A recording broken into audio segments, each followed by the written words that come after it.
بسم اللہ الرحمن الرحیم باب ما جاء فی ابتداء القبلۃ، ابتداء قبلہ کا بیان۔ امام ترمذی اپنی سند کے ساتھ بیان کرتے ہیں کہ براء ابن عازب کہتے ہیں نبی پاک صلی اللہ علیہ وآلہ وسلم جب مدینہ تشریف لائے تو آپ بیت المقدس کی طرف 16 یا 17 ماہ رخ کر کے نماز پڑھتے رہے، اور آپ پسند یہ کرتے تھے کہ آپ رخ کریں کعبہ کی طرف۔ تو اللہ نے یہ آیت نازل فرمائی، قد نرا تقلب وجهك في السماء فلنولينك قبلة ترضاها فول وجهك شطر المسجد الحرام۔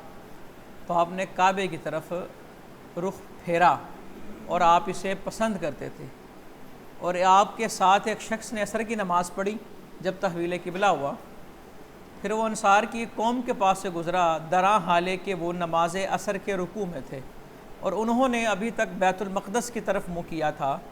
تو وہ گزرنے والا کہنے لگا درا حالے کہ اس نے گواہی دی کہ اس نے حضور صلی اللہ علیہ وآلہ وسلم کے ساتھ نماز پڑھی ہے اور آپ نے کعبے کا رخ کیا ہے، اور راوی کہتے ہیں وہ رکوع کے اندر ہی بیت المقدس سے کعبے کی طرف پھر گئے، صرف گواہی کے اوپر ہی۔ اچھا جی، اگلی روایت دیکھیں۔ ابن عمر رضی اللہ تعالیٰ عنہ کہتے ہیں کانوا رکوعاً فی صلاۃ الصبح، تحویل قبلہ جب ہوا تو وہ صبح کی نماز میں رکوع کے اندر تھے، رکوع کی حالت میں ہوا۔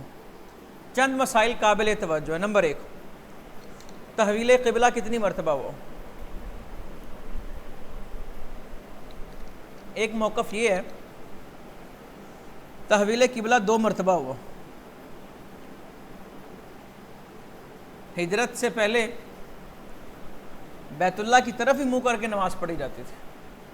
حضور صلی اللہ علیہ وآلہ وسلم کعبے کا رخ کر کے نماز پڑھتے تھے۔ ہجرت کے بعد بیت المقدس قبلہ بنا، اور پھر 16 یا 17 ماہ کے بعد بیت اللہ دوبارہ قبلہ بنا۔ ایک موقف یہ ہے۔ ایک موقف یہ ہے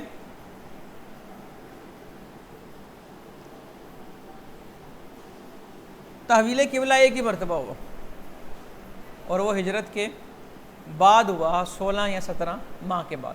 لیکن اصل میں اس اختلاف کی وجہ یہ ہے، حضرت ابن عباس رضی اللہ تعالی عنہما کی ایک روایت ملتی ہے جس سے یہ اختلاف رفع ہو جائے گا۔ وہ یہ کہ وہ کہتے ہیں نبی پاک صلی اللہ علیہ وآلہ وسلم مکہ میں بیت اللہ کا رخ اس انداز میں کرتے تھے کہ بیت المقدس بھی سامنے ہوتا تھا، دونوں قبلوں کو جمع کرتے تھے۔ تھا تو قبلہ بیت المقدس ہی، لیکن آپ کھڑے اس انداز میں ہوتے تھے کہ بیت اللہ بھی سامنے آئے اور اسی لائن میں، اسی سیدھ میں بیت المقدس بھی ہے۔ تو مدینہ جب تشریف لائے تو یہاں ان قبلوں کو جمع کرنا ممکن نہیں تھا، تو صرف بیت المقدس جو اصل قبلہ تھا اس کی طرف منہ کر کے نماز پڑھتے تھے۔ پھر آپ کی منشا اور چاہت کے مطابق کعبہ کو قبلہ بنا دیا گیا۔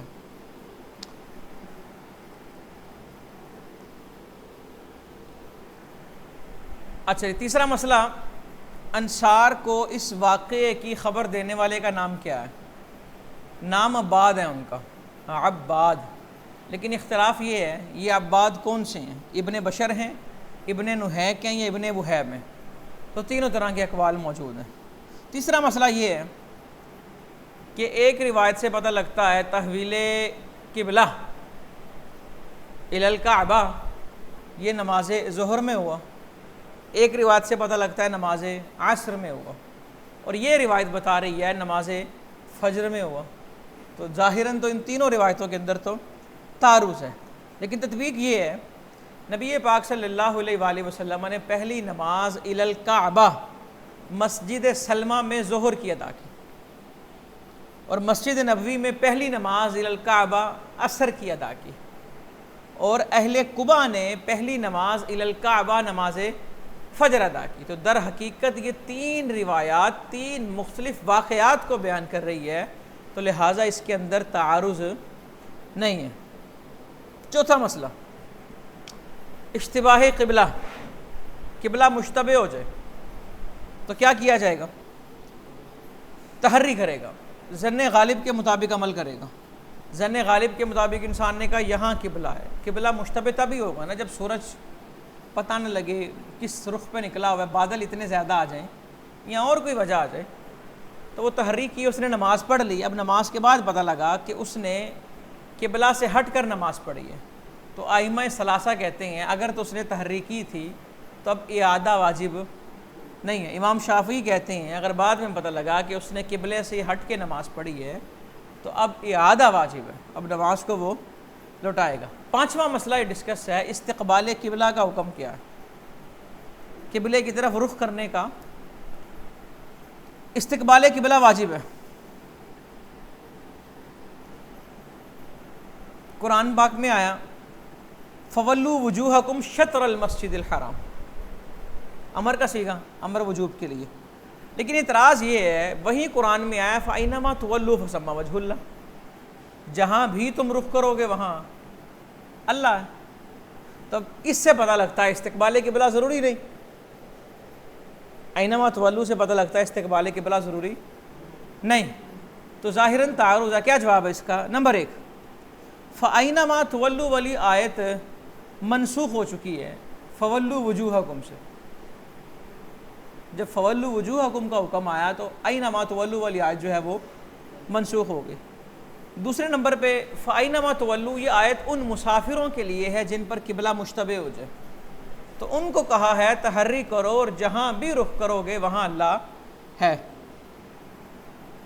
تیسرا معنی یہ ہے یہ آیت عذر پر محمول ہے، آپ ریل گاڑی میں سفر کر رہے ہیں، قبلے کی طرف آپ متوجہ نہیں ہو سکتے، گاڑی آگے جا رہی ہے قبلہ پیچھے، یا قبلہ دائیں بائیں، یا آپ دائیں قبلے کی طرف منہ کرتے بھی ہیں تو گاڑی مڑ جاتی، بس میں سفر کر رہے ہیں، ہوائی جہاز میں سفر کر رہے ہیں، عذر کی صورت میں ہے فَأَيْنَمَا تُوَلُّوا فَثَمَّ وَجْهُ اللَّهِ۔ ایک جواب اس کا یہ ہے یہ مرض شدید پر محمول ہے، مرض ایسا ہے کہ آپ قبلے کی طرف پھر ہی نہیں سکتے، تو اب جہاں پر آپ کا رخ ہے وہیں بیٹھے بیٹھے لیٹے لیٹے آپ نماز ادا کر لیں۔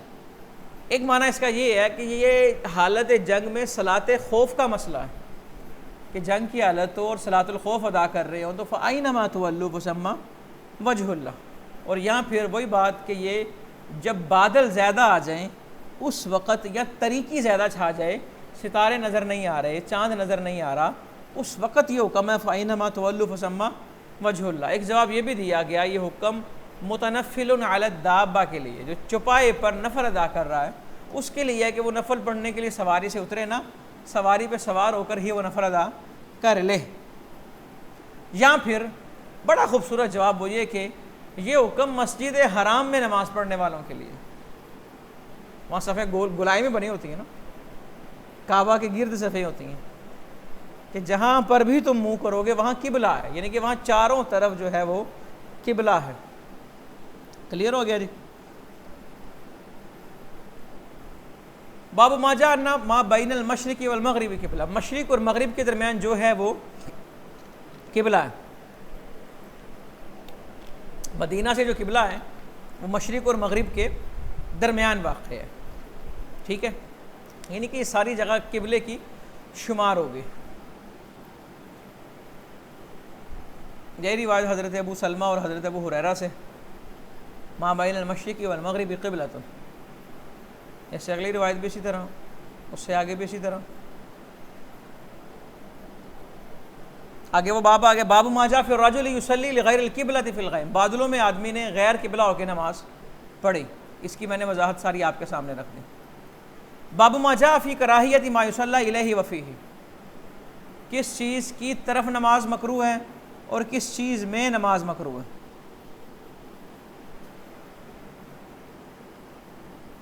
کوڑے کے ڈھیر پہ، قصاب خانے میں، قبرستان میں، راستے کے درمیان، اونٹوں کے باڑے میں، کعبہ کی پشت پہ اور حمام میں، یہ 7 جگہیں بیان کی گئی ہیں جہاں پہ نماز پڑھنا مکروہ ہے۔ کوڑے کے ڈھیر پہ تو ظاہری بات ہے وہاں نجاست ہے، ٹھیک ہے، یہ مزبلہ کوڑے کے ڈھیر کو بھی کہتے ہیں اور بیت الخلاء کو بھی کہتے ہیں۔ کسائی کی دکان میں، ذبح خانہ، مجزرہ، یقینی بات ہے وہاں خون ہوگا، تو خون کی وجہ سے وہاں طہارت کے مسائل، جگہ جو ہے وہ پاک نہیں ہوگی۔ قبرستان میں، یہ میں نے پہلے بھی عرض کیا تھا کہ قبرستان میں ممنوع اس لیے تاکہ قبر کی عبادت کا شائبہ نہ ہو۔ قارعۃ الطریق، راستے میں سڑک پہ نماز پڑھنا بھی ممنوع ہے، راستے کے درمیان لوگوں کی گزرگاہ ہے، راستے میں نماز پڑھنے کی اجازت نہیں ہے۔ اب خیر راستے بند کرنے کے مسائل کیا ہیں وہ پھر کسی اور جگہ ڈسکس کریں گے، بل اشارہ کافی ہے۔ وفی الحمام، حمام کے اندر بھی نہیں، کیوں؟ صفائی کا انتظام نہیں ہوتا۔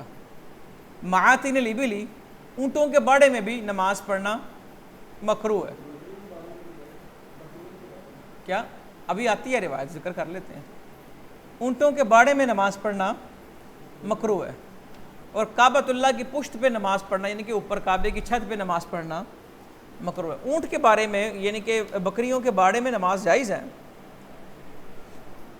شرط یہ ہے کہ اگر وہاں کی جگہ پاک ہو، لیکن اونٹ کے حوالے سے ممنوع اس لیے کیا گیا کہ اونٹ ایک شریر جانور ہے، یہ نقصان دے سکتا ہے۔ اگر یہ بپھر جائے تو ہو سکتا ہے وہاں جو نماز پڑھ رہا ہے اسے آگے مارے اور وہ زخمی ہو جائے۔ اگر اونٹ بندھا ہوا ہے، جگہ پاک ہے، تو وہاں وہ نماز پڑھی جا سکتی ہے۔ یعنی کہ ان جگہوں پہ نماز کیوں ممنوع ہے اس کی ریزن میں نے آپ کے سامنے رکھ دی ہے، علت بیان کر دی ہے۔ اگر یہ علت نہیں پائی جا رہی تو پھر یہ حکم بھی نہیں لگے گا، ٹھیک ہے نا؟ علت ختم تو پھر حکم جو ہے وہ اٹھ جاتا ہے۔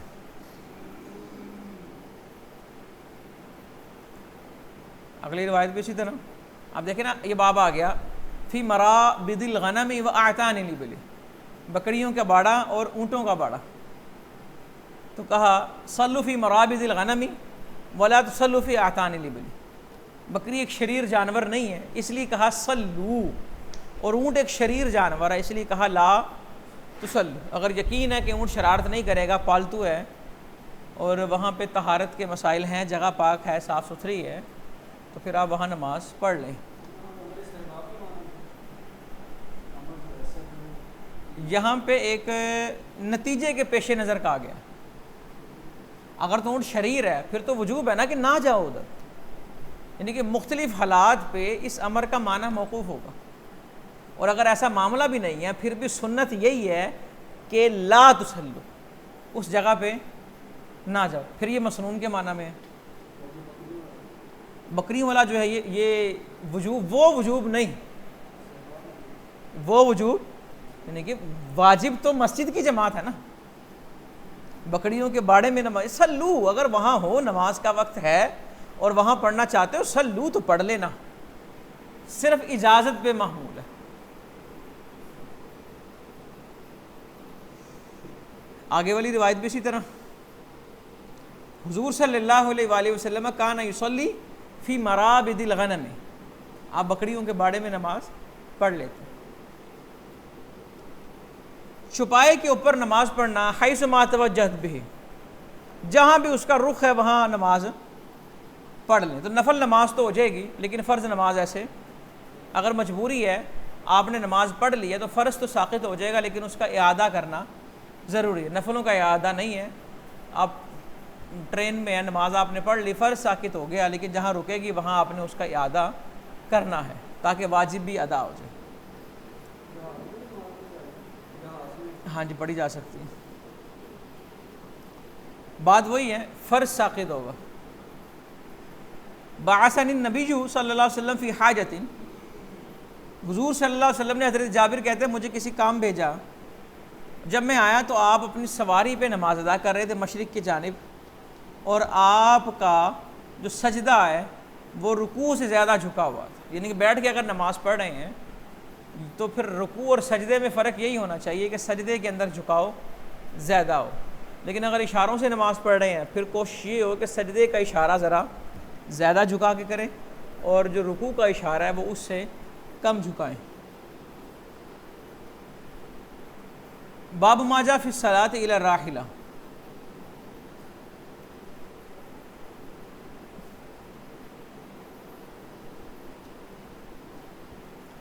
اپنے اونٹ یا اپنی سواری کی طرف نماز پڑھتے اور اپنی سواری پہ نماز پڑھتے جہاں اس کا رخ ہوتا۔ اذا حضر العشاء، عشاء کہتے ہیں رات کے کھانے کو، عین پہ فتح ہو تو رات کا کھانا، عین کے نیچے زیر ہو تو رات کی نماز۔ رات کا کھانا آ گیا اور عشاء کی اقامت کہہ دی گئی ہے، تو اب کیا کریں؟ فابدؤ بالعشاء، تو پہلے کھانا کھائیں۔ حضور صلی اللہ علیہ وآلہ وسلم تک یہ بات پہنچائی، حضرت انس سے مروی ہے، اور یہ حضور تک بات جاتی ہے، یعنی کہ مرفوع روایت ہے، جب رات کا کھانا آ جائے اور نماز کی اقامت کہہ دی جائے فَابْدَؤْا بِالْعَشَاء، تو رات کے کھانے سے اس کا آغاز کرو۔ یہ دیکھیں وَإِنْ فَاتَتْهُ الصَّلَاةُ فِي الْجَمَاعَةِ، اگرچہ جماعت اس کی فوت ہو جائے۔ اور کچھ حضرات کہتے ہیں کہ وہ کھانا تب کھائے گا جب کھانے کے خراب ہونے کا اندیشہ ہو، اور اصل بات یہ ہے کہ کھانے کے خراب ہونے کا مسئلہ نہیں ہے، خشوع و خضوع کا مسئلہ ہے کہ کھانے کو چھوڑ کے نماز کی طرف جائیں گے تو خشوع و خضوع حاصل نہیں ہوگا۔ دیکھیں نا یہ روایت آئی حضور صلی اللہ علیہ وآلہ وسلم کے صحابہ انما ارادوا الا يقوم الرجل الى الصلاة وقلبه مشغول بسبب شيء، کسی آدمی کا دل اگر کہیں اور اٹکا ہوتا تو اس حال میں وہ نماز کے لیے اٹھتے ہی نہیں تھے۔ اور ابن عباس نے بھی یہی کہا لا نقوم الى الصلاة وفي انفسنا شيء، ہمارے دل میں کچھ ہو تو ہم نماز کے لیے نہیں کھڑے ہوتے، تاکہ وہ جو دل میں بات ہے، جو کام ہم نے کرنا ہے اس کو کر کے آئیں، تاکہ نماز کے دوران ہمیں اس کے کرنے کے خیالات نہ آ رہے ہوں۔ اگر کھانا نہیں کھائیں گے تو نماز کے اندر خیالات آ رہے ہوں۔ اچھا یہ صورتحال ہے، کبھی کبھی کھانا کچھ ایسا ہوا، کوئی لیٹ ہو گیا، اکثر طور پہ تو آدمی کو پتہ ہوتا کھانا کتنے بجے پکانا شروع کیا ہے اور کب ختم ہوگا، تو یہ نہ ہو عادت بنا لے آدمی کہ جیسے عشاء کی جماعت کا وقت اور کھانا سامنے آ جائے، تو عادت بنانے کی اجازت، جو ایسا کرے گا وہ بدعتی ہوگا۔ یہ کبھی والی صورتحال، آپ کہیں گئے ہیں، دعوت پہ گئے ہیں، کوئی معاملہ ہے جہاں کھانے کا ٹائم ٹیبل نہیں ہے اور وہاں نماز کے ٹائم ٹیبل کا نہیں پتہ آپ کو، آپ نے اپنے حساب سے کھانا تیار کیا ہے، کھانے لگے ہیں تو اقامت ہو گئی، تو حکم کیا ہے پہلے کھانے کو، پہلے کھانا کھایا جائے۔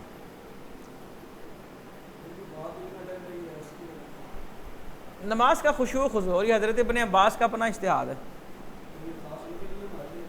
یہ ان کا اجتہاد ہے نا، تو حکم تو یہی ہے کہ اگر دل میں کوئی بات ہو، مثال کے طور پہ ایک آدمی کو قضاء حاجت کے لیے جانا ہے تو اس کے لیے نماز پڑھنا وہ کیا ہے، جائز نہیں ہے، وہ پہلے جائے اپنی حاجت پوری کر کے آئے، فارغ ہو کے پھر آ کے نماز پڑھے۔ مسجد میں ایک شخص آیا، اس کا دن میں یار میں فٹافٹ اگر نہ پہنچا تو جماعت نکل جائے گی، میں بھاگتا ہوں، نہیں بھاگے گا، وہ تسلی سے جائے گا۔ خشوع و خضوع خراب نہیں ہونا چاہیے، جس چیز سے خشوع و خضوع خراب ہوتا ہے اسے پہلے کرے اور نماز کو خشوع و خضوع کے ساتھ پڑھے، کیونکہ فویل للمصلین الذین هم عن صلاتهم ساہون اور قد افلح المؤمنون الذین هم فی صلاتهم خاشعون۔ خشوع و خضوع کے بغیر نماز جو ہے وہ قبول نہیں ہے، تو اس لیے صحابہ کا عمل یہ ہے۔ اب کوئی بھی بات کیا ہے، اب یقیناً ان کی وہ باتیں جس سے ہمیں وسوسے آتے ہیں وہ تو ان کو نہیں آتے ہوں، اس کا مطلب کوئی بشری حاجت ہے یا شرعی حاجت ہے؟ بشری حاجت، یہ دل میں بات کا مطلب یہ نہیں ہے کہ جی بس ان کے دل میں کوئی خیال تھا یا کوئی اور بات تھی، یعنی کہ کوئی اگر کوئی ایسی بات ہوتی، میں نے بتا دیا، قاعدہ بتا دیا جو خشوع و خضوع کے خلاف ہے۔ دیکھیں نبی پاک صلی اللہ علیہ وآلہ وسلم سے کہ کھانا رکھ دیا جائے، نماز کی اقامت کہہ دی جائے تو پہلے کھانا کھاؤ، اور ابن عمر امام کی قرات سن رہے ہوتے تھے درا، حالانکہ وہ کھانا کھا رہے ہوتے تھے۔ جب اونگ آئے اس وقت نماز پڑھنا نہیں پڑھنی چاہیے، یہ دیکھیں روایت آ گئی، خشوع و خضوع کے خلاف ہے۔ آپ کو نماز سے پہلے جماعیاں آ رہی ہیں تو آپ جائیں، سو کے آئیں تھوڑی دیر، اور پھر آئیں اور خشوع و خضوع سے نماز پڑھیں۔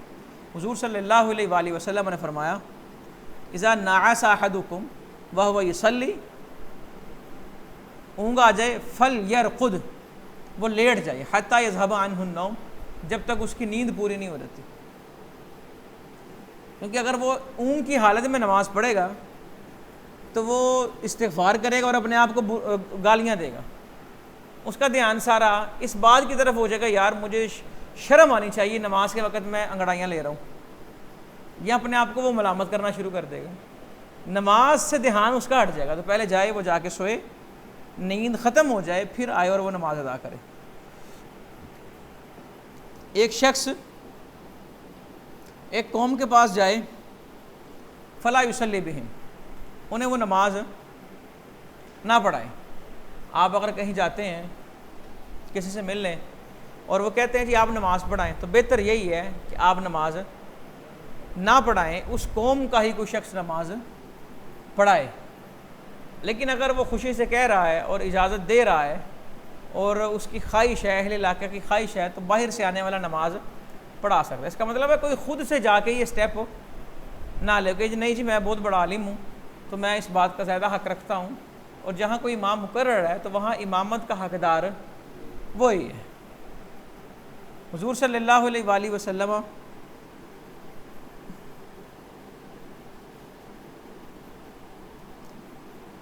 راوی کہتے ہیں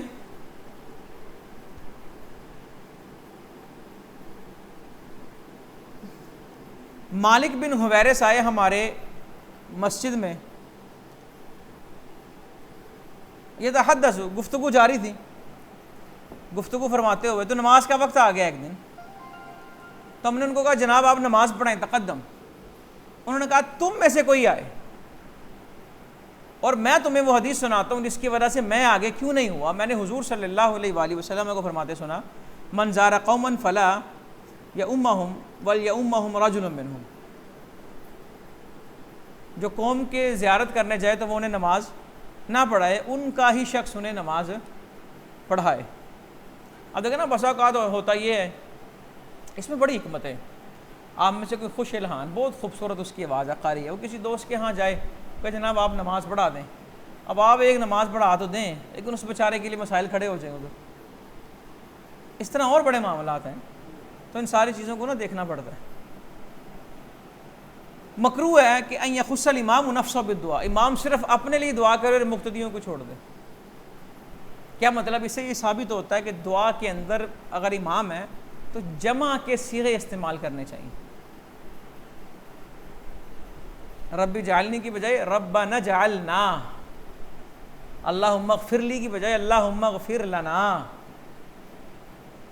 ٹھیک ہے۔ امام اگر اپنے آپ کو دعا میں خاص کرتا ہے تو یہ مکروہ ہے۔ امام ترمذی اپنی سند سے بیان کرتے ہیں، حضرت ثوبان کہتے ہیں رسول اللہ صلی اللہ علیہ وآلہ وسلم نے فرمایا لا یحل لامرئ ان ینظر فی جوف بیت امرئ، کسی آدمی کے لیے کسی کے گھر نظر کرنا جائز نہیں ہے، حتی یستاذن بغیر اجازت کے، فإن نظر فقد دخل، کیونکہ جس نے دیکھ لیا وہ تو گھر میں داخل ہو گیا۔ اور کوئی امام قوم کو امامت نہ کرے کہ وہ اپنے آپ کو دعا میں خاص کرے، دونہم ان کا ذکر نہ کرے۔ اگر امام ایسا کرتا ہے تو وہ خیانت کرتا ہے۔ اور کوئی شخص نماز کے لیے کھڑا نہ ہو وہو حقن، درآں حالے کہ اسے قضائے حاجت کے لیے جانا ہو، وہ نماز کے لیے کھڑا نہ ہو، یہ بھی خشوع و خضوع کے خلاف ہے۔ ایک شخص ایک قوم کو نماز پڑھاتا ہے اور قوم اسے ناپسند کرتی ہے، ایک دو یا تین لوگوں کا ناپسند کرنا کافی نہیں، اکثر اگر امام کو ناپسند کریں تو اس کا وہاں سے چلے جانا بہتر ہے۔ حضور صلی اللہ علیہ وآلہ وسلم نے 3 لوگوں پہ لعنت کی، اس شخص پہ جو قوم کو نماز پڑھائے درآں حالے کہ قوم اس سے ناراض ہے، کسی شرعی وجہ سے ناراض ہو، یہ نہیں ہے کہ لوگ نہیں ساڈا دل نہیں کرتا انہاں دے پیچھے پڑھن، کسی شرعی عذر کی بنا پہ، کسی شرعی عذر کی بنا پہ، ذاتی نہیں۔ مثال کے طور پہ نہیں امام صاحب آئے، لوگ کہتے ہیں نہیں جی سانو پرانے چنگے لگتے ہیں، اسی انہاں پیچھے نہیں پڑھنی، اسی نہیں منتے انہوں، تو یہ کوئی عذر نہیں ہے۔ حضور صلی اللہ علیہ وآلہ وسلم نے لعنت کی اس امام پہ جو قوم کو نماز پڑھے اور قوم اس سے ناراض ہے، اور اس عورت پہ جو اس حال میں رات گزارے کہ اس کا خامد اس سے ناراض ہے، اور اس شخص پہ جو حی علی الفلاح کہے اور پھر نماز اس کا جواب نہ دے۔ کچھ لوگ اس سے استدلال کرتے ہیں کہ اذان کا جو جواب وہ کلمات دہرا کے جو دیا جاتا ہے وہ واجب ہے، جبکہ ہمارا موقف یہ ہے کہ وہ جو اذان کا جواب ہم کلمات دہرا کے دیتے ہیں وہ مسنون ہے، اور اذان کا جو جواب واجب ہے وہ جماعت کی حاضری ہے۔ جہاں آیا کہ اذان کا جواب واجب ہے، اس سے مراد جماعت کی، کہ اذان دینے کا مقصد کیا ہے؟ نماز کا وقت ہو گیا آ جاؤ۔ اب اس کا جواب یہی ہے کہ جماعت میں حاضر ہوا جائے۔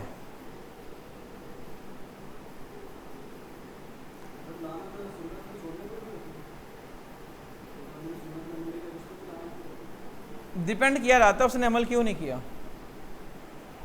کوئی وقت کی تنگی ہے یا کوئی اور معاملہ ہے، کوئی صحت کے مسائل ہیں، اس کی مصروفیات ہے، کیا معاملات ہیں۔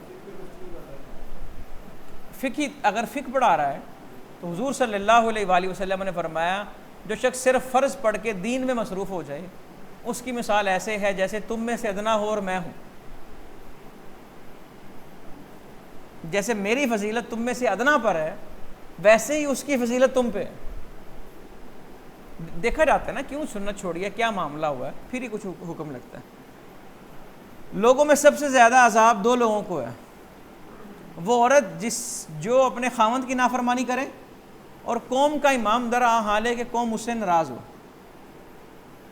تین لوگ ایسے ہیں کہ ان کی نمازیں ان کے کانوں سے اوپر نہیں جاتی، بھگوڑا غلام جب تک وہ لوٹ نہ جائے، خامد ناراض ہو اور اس حال میں عورت رات گزارے، اور وہ امام قوم کا امام ہو درا حال ہے کہ قوم اس سے ناراض ہو۔ امام جب نماز پڑھائے بیٹھ کے تو تم بھی نماز پڑھو بیٹھ کے۔ امام مالک کے نزدیک امام قائد کی اقتداء نہ تو قیاماً درست ہے نہ ہی قعوداً درست ہے۔ امام اگر بیٹھا ہے تو آپ بیٹھ کے بھی اس کے پیچھے نہیں پڑھ سکتے اور کھڑے ہو کے بھی۔ دیگر ائمہ کہتے ہیں اگر امام عذر کی بنا پر بیٹھا ہے تو اقتداء اس کی درست ہے۔ اب امام احمد کہتے ہیں امام اگر قائد ہے تو مقتدی بھی قائد ہوں گے۔ امام ابو حنیفہ اور امام شافعی کہتے ہیں نہیں جناب، امام اگر عذر کی بنا پہ بیٹھا ہے تو مقتدی بیٹھیں گے نہیں۔ تو یہ اصل مسئلہ ہے، لڑائی نہیں کرنی کسی سے۔ امام مالک کے دلائل ہیں کہ وہ اس کی اقتداء درست نہیں۔ مصنف عبد الرزاق میں امام شافعی کی روایت کہ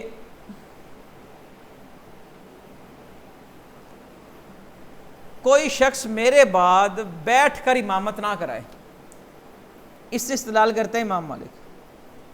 اس دلیل کا جواب یہ ہے اس روایت کا مدار جابر جعفی پر ہے جو عند المحدثین ضعیف راوی ہے۔ امام احمد کہتے ہیں حدیث تحت الباب، یہ ہمارے سامنے ہے، وَإِذَا صَلَّى قَاعِدًا فَصَلُّوا قُعُودًا، کہ جب امام بیٹھ کر نماز پڑھے تو تم سارے بیٹھ کے نماز پڑھو۔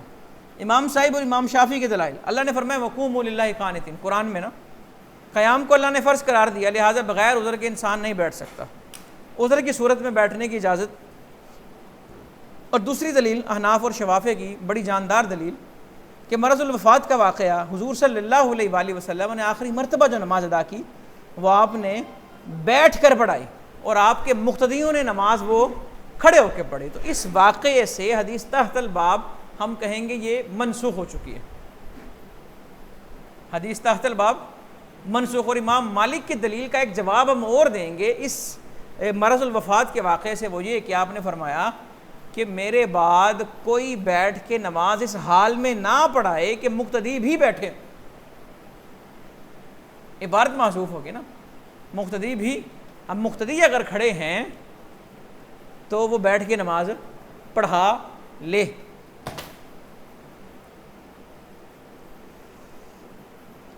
ٹھیک ہے نہیں؟ اچھا ایک روایت اور ہے چونکہ مرض الوفات کا ذکر چلا، کچھ روایتوں سے پتہ لگتا ہے کہ حضور صلی اللہ علیہ وآلہ وسلم امام ہے، حضرت ابو بکر مقتدی ہیں۔ کچھ سے پتہ لگتا ہے حضرت ابو بکر امام ہے اور حضور صلی اللہ علیہ وآلہ وسلم مقتدی ہیں۔ تو جواب یہ ہے کہ یہ مرض تقریباً 13 دن تک جاری رہا۔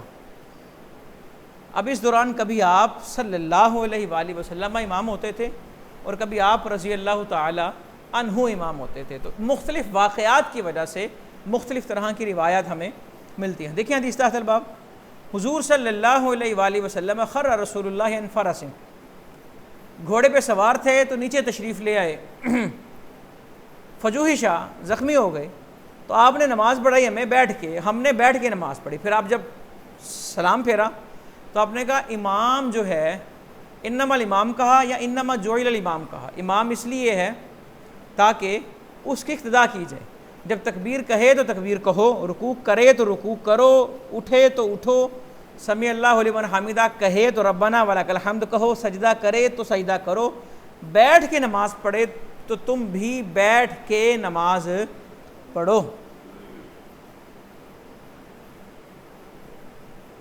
ایک اور باب، صلی رسول اللہ صلی اللہ علیہ وسلم خلف ابی بکر فی مرضہ الذی مات فیہ قاعدا، اذا صلی الامام جالسا فصلوا جلوسا.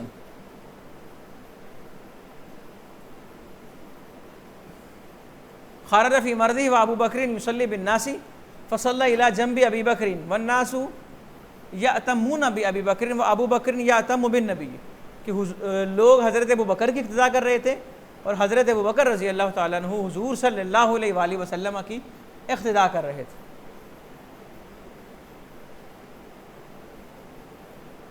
صلی خلف ابی بکر قائدا، صلی خلف ابی بکر وهو قاعد.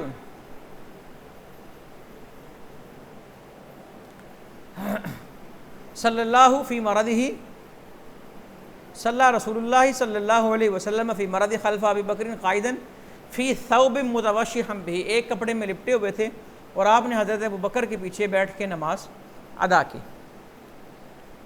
باب ما جاء فی الامام ینہض فی الرکعتین ناسیا، 2 رکعتوں کے بعد بیٹھنا تھا، امام کھڑا ہو گیا تو اب اس صورت میں اسے لقمہ نہیں دیں گے. حدیث تحت الباب ہے کہ راوی کہتے ہیں ہم نے مغیرہ بن شعبہ کو لقمہ دیا لیکن انہوں نے لقمہ نہ لیا، اپنی نماز مکمل کی اور آخر میں سجدہ سہو کیا. تو اس طرح کی صورتحال میں اگر قاعدہ اولیٰ رہ جائے تو امام اگر کھڑا ہو گیا تو ہے نا، ابھی کھڑا ہونے لگا ہی ہے، لقمہ دیا ہے، وہ فوراً بیٹھ جائے وہ ایک الگ بات ہے. لیکن اگر امام کھڑے ہونے کے قریب ہے تو اب وہ لقمے سے واپس نہیں آئے گا اور اس صورت میں مقتدیوں کا لقمہ نہیں لے گا اور آخر میں سجدہ سہو کرے گا.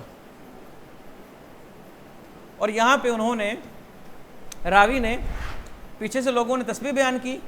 ایک روایت میں ہے راوی نے جو نماز پڑھانے والے صحابی حضرت مغیرہ بن شعبہ ہیں انہوں نے بھی تسبیح کی، یعنی کہ پھر اگلی روایت آ رہی انہوں نے اشارہ کیا کس بات کا، اس بات کا کہ کھڑے ہو جاؤ، بیٹھے نہ رہو اس انتظار میں کہ میں واپس آ جاؤں گا. انہوں نے اشارہ کیا کھڑے ہو جاؤ، اور جب سلام پھیر کے سجدہ سہو کیا تو کہا میں نے وہی کیا ہے جو رسول اللہ صلی اللہ علیہ وآلہ وسلم نے کیا تھا. اب یہ جو اگلی روایت ہے فاشارہ الیہ من قوموا، ہاتھ سے اشارہ کیا انگلی سے کہ تم کھڑے ہو جاؤ. تو نماز میں اگر بامر مجبوری کو اشارہ کرنا پڑے تو اس کی اجازت ہے، اس میں شدت اختیار نہیں کی جائے گی، اجازت ہے اس کی. اگلا باب وہی باب ما جاء فی مقدار، اسی سے متعلقہ فی مقدار القعود فی الرکعتین الاولیین.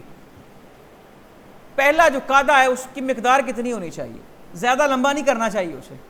حضور صلی اللہ علیہ وآلہ وسلم پہلا جب قاعدہ کرتے کہ انہ علی الردف، جیسے آپ کسی انگارے پہ نہیں بیٹھے، تپتی ہوئی کسی اینٹ پہ بیٹھے ہوں، بس فوراً یعنی کہ اس اتحیات پڑھنی ہے اور بغیر موخر کی اٹھ جانا ہے. کیونکہ اگر پہلے قاعدے کے اندر آپ اتحیات کو لمبا کر دیں یا الفاظ پیچھے سے دہرا کے دوبارہ پڑھیں گے تو سجدہ سہو واجب ہو جائے گا، کیونکہ واجب میں تاخیر ہو رہی ہے.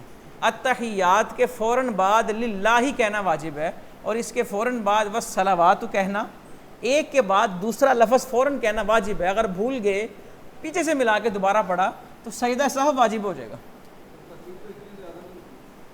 میں بتا تو رہا ہوں، یا لمبے وقفے کر دیے یا بھول گئے اور پیچھے سے ملا کے پڑھا تو سجدہ سہو واجب ہو جائے گا.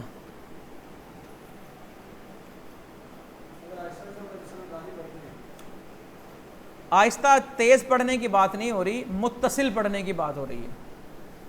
وقفہ کرنے کے مطلب ہے اتحیات کو کہا کہ اس نے رک گیا، پھر سانس لینے لگا، پھر اس نے کہا للہ، پھر چپ ہوگا، پھر کہنے لگا جی والصلوات، یہ مراد ہے. اب ایک پڑھ ہی اتصال کے ساتھ رہا ہے تو وہ ممنوع نہیں ہے. نماز کے اندر اشارہ کرنا، ایک تو روایتیں 2 روایتیں پیچھے گزری، تسبیح اور اشارے والی، ہاتھ سے اشارہ.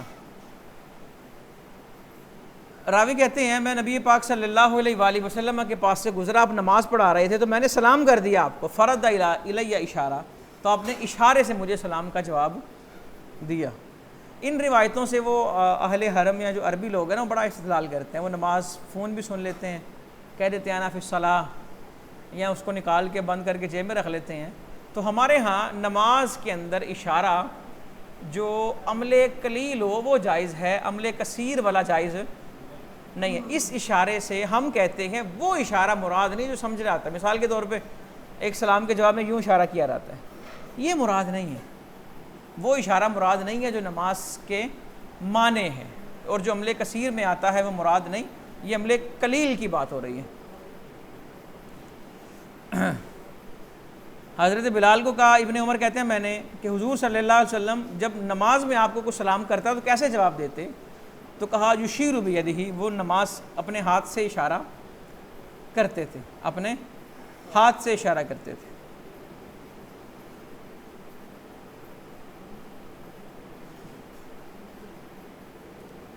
اور یہ بھی کہا گیا کہ یہ ابتدائی اسلام کے واقع ہیں، پھر جب اسلام کے احکامات آئے اور بعد میں ایسا نہیں تھا ہوتا اور یہ چیزیں ممنوع ہو گئیں۔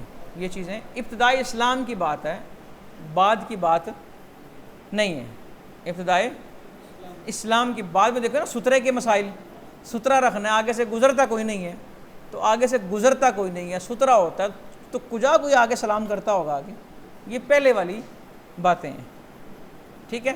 اور اگر کوئی آگے سے گزر رہا ہو یا امام نے کچھ کہنا ہو یا مقتدی نمازی نے کچھ کہنا ہو تو اس کے لیے حکم وہ فقہ کے اندر ہم نے پڑھا ہے، اگر نمازی مرد ہے تو وہ تسبیح پڑھے گا، کوئی تسبیح کے کلمات اونچی آواز سے کہے گا کہ اس کو پتہ لگے میں نماز میں ہوں، یا عورت ہے تو وہ تصفیق کرے گی، اپنی ہتھیلی ہاتھ کا اندرونی حصہ دوسرے ہاتھ کے بیرونی حصے پہ مارے گی، تالی نہیں بجائے گی لیکن ہاتھ سے یوں آواز نکالے گی تاکہ آگے والے کو پتہ لگے۔ ہو سکتا ہے پچھلی روایتوں میں جہاں اشارے کی بات ہو رہی ہو اس اشارے سے یہی مراد ہو، تسبیح مراد ہو، کیوں؟ کیونکہ پیچھے ہم نے حضرت مغیرہ بن شعبہ والی روایت جس میں انہوں نے نماز پڑھائی، ایک روایت میں ان کے اس عمل کو اشارہ کہا ہے اور دوسری روایت میں ان کے اسی عمل کو تسبیح کہا ہے، تو ہو سکتا ہے یہاں پر اس اشارے سے مراد یہی تسبیح ہو جس کا حکم دیا جا رہا ہے۔ حضور صلی اللہ علیہ وآلہ وسلم نے فرمایا تسبیح للرجال والتصفیق للنساء، عورت کو تسبیح کرنے کی اجازت کیوں نہیں؟ کیونکہ عورت کی آواز بھی عورت ہے، اس کی آواز کا بھی پردہ ہے۔ اگلی روایت بھی وہی، نماز کے اندر تصاؤب مکروہ ہے، جمائی لینا۔ حضور صلی اللہ علیہ وآلہ وسلم نے فرمایا نماز میں جمائی شیطان کی طرف سے ہے، جب جمائی آئے فَلْيَكْذِمْ مَا اسْتَطَاعَ، تو جتنا ہو سکے منہ کو بند کر لے۔ ہم دیکھتے ہیں نا نمازی کو اگر ایک کو جمائی آتی ہے تو ساری صف میں وہ ٹرانسفر ہو جاتی ہے، محسوس یہ ہوتا ہے کہ امام صاحب آگے کھڑے ہوتے ہیں، امام صاحب کو بھی آ جاتے ہیں، وہ پیچھے دیکھ بھی نہیں رہے ہوتے، لیکن شیطان کی طرف سے ہے نا وہ ٹرانسفر ہوتی رہتی ہے۔ تو جو منہ کو زور سے بند کرے گا اور قابو رکھے گا تو گویا اس نے شیطان کے وار کو روک دیا ہے۔ باقی انشاءاللہ پھر پڑھیں گے۔